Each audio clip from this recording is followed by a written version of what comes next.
Hey there everyone, we're here doing the lessons of A Course in Miracles, and today we're doing lesson number 320.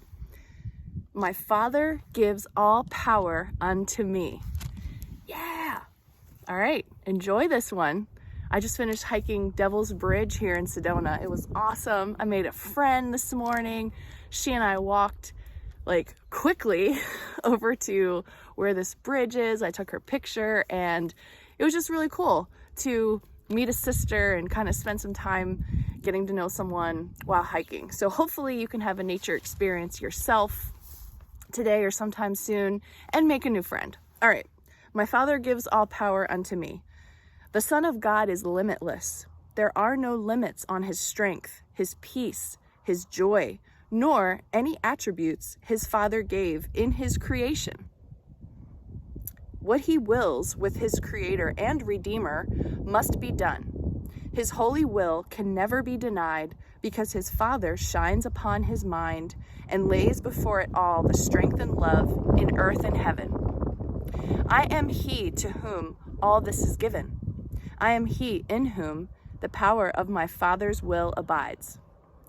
Your will can do all things in me and then extend to all the world as well through me. There is no limit on your will, and so all power has been given to your Son.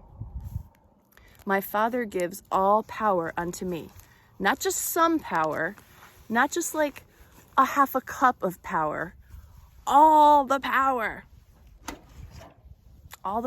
unto you. I really love this little graphic. I took a peek earlier today, so it's kind of our friend there holding a staff, all the power. So your forgiveness is going to educate us on what was said about this lesson in 2019. All right, lesson 320. My Father gives all power unto me. You are blessed beings indeed. I am that one you know as Jesus. You are made in the image of God. You are made as powerful creators, and you have the ability to manifest whatever you want. That is what you are all doing.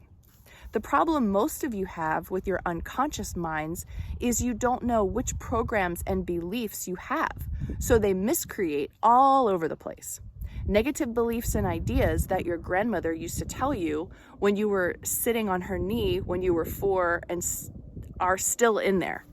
The things your grandma used to tell you when you were little are still in there. Your subconscious mind soaks in all this stuff. They are put in there intentionally by authority figures, and they will not be removed until you remove them. These beliefs and ideas limit you. It is not natural. It is not a natural limit that you feel in your daily experience. You feel the limitation of the untrue and restrictive beliefs and ideas that have been implanted in you. So your job is to discover those limitations. How do you do that? You do that through experience. We want you to inspire that faith in your experience today. You do not have negative experiences for no reason or because God doesn't love you. You have negative experiences because you are in some way bringing them to you. Unconsciously? Yes. Unintentionally? Yes. So there you go. You can forgive yourself. It's unconscious, it's unintentional, but you have to be accountable. You have to be accountable as much as it sucks. There are things you say, things you think, and actions motivated by beliefs that bring negativities to you. This is the most powerful place you will find yourself when you realize that even though you are doing your best with your conscious mind, all the programs that have been indoctrinated into you actively undermine the effort you are using with your conscious mind. And percentage-wise, your unconscious or subconscious mind has a much larger percentage of your body-mind's control. You do not have to think about your heart beating. You do not have to think about digesting your food. You do not have to think about cleansing your blood. You do not have to think about growing your hair. All these things are unconscious in you. Thank goodness for that. There would be no time for anything else if you had to think about all those things. Then we go to the subconscious. The subconscious is where you have put all the stories, beliefs, indoctrinations, and lessons you have experienced. It is where you store them out of sight and out of mind, but they still play through. For example, you took lots of tests in school where you had to learn your times tables and your alphabet. You don't have to think about that anymore, you know it. At the same time that indoctrination was taking place, you were also being told other things. Money doesn't grow on trees. Don't get above yourself. Get off your high horse. I heard that one. Who do you think you are? I definitely heard that one. Don't tell people things. They will use it against you. Ooh. All kinds of tales from your family who might have been very negative and scared or very wealthy and positive. All things are in there, and you will see the evidence of those teachings in your life. That is what we ask you to contemplate today. Contemplate the family into which you were born, what their stories are, and determine whether you are still playing out those stories, even though you do not want the results they elicit. The mind retraining program we are conducting here, that you are voluntarily participating in, is to help you focus your mind on that which is beautiful, that which is freedom, that which is creativity, and that which is love. You will decrease the amount of energy you put into those untrue beliefs and ideas. If you keep seeing in yourself thoughts, feelings, and behaviors that remind you of things you don't want or don't like to experience, then you need to bring them up into your conscious mind and ask yourself, what am I doing in this area of my life that keeps it from blossoming, that keeps it from flourishing? And you will very, very quickly see that you are thinking things, saying things, or doing things that are out of accord with abundance and joy in that area of your life. That becomes an area you can focus your attention and transform your thoughts, beliefs, and actions so that you are congruent. Thoughts, words, and deeds are aligned. Many beings will say that this is not the business of A Course in Miracles, teaching you how to live your daily life. But living your daily life gets better when you apply these principles. And I would totally disagree. I think my whole intention of doing the lessons every day this year is about my daily life and how these lessons are not some lofty, airy-fairy, churchy, whatever. It so applies to every day.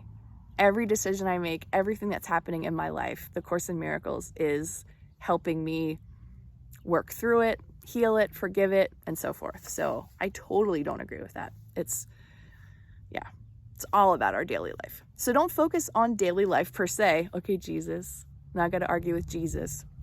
Focus on what we are teaching you. Implement those processes and use your mind for good, for love, for the evolution of human consciousness. Your daily life will improve as a side effect of the mastery of your mind. I am that one you know as Jesus, and we will speak to you tomorrow. All right, everyone. So I'm here at this retreat, and it's been amazing so far. Hopefully, those of you who weren't able to make it will buy the recordings and listen to the beautiful channeled messages that have come in. We had a wonderful visit from the Arcturians yesterday, and they talked about how they're so entertained by us and how they enjoy the emotionality and the expression of emotions that we human beings give them as entertainment.